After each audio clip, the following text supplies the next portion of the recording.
nhỏ cái lo cái ơi. nó thì cái nó mà chú cái rồi cái nó mà Chú chắp lử đi đó. sao vậy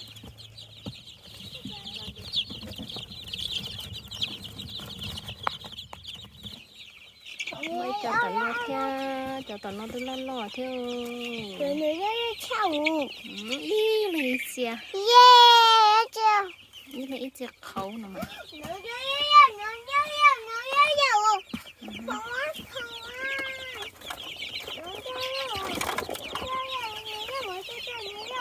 Nếu nó mở cho nó lo.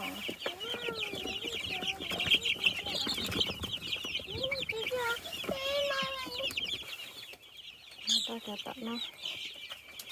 Cái mà sợ cho một chút tao tâm bộ đi. Thế.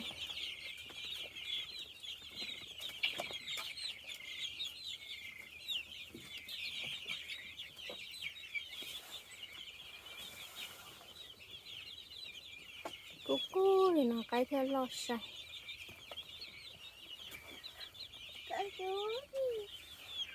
Bây giờ nhá ở trên chỗ nó theo lúc trên chỗ nó mới này lên cho nó chạy lo rồi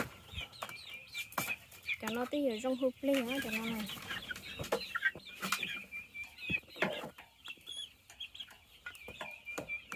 là tao sáng tao nó mới này lúc trên chỗ theo cái ta tỏ lo rung cầu nó cái này xa chỗ tê tù xa chỗ tê tù cho nên cào nó nằm bậu rồi so thì vậy cho một số cái trong cây này cái gì thì nó nói thì nó tròn chuyện cho nó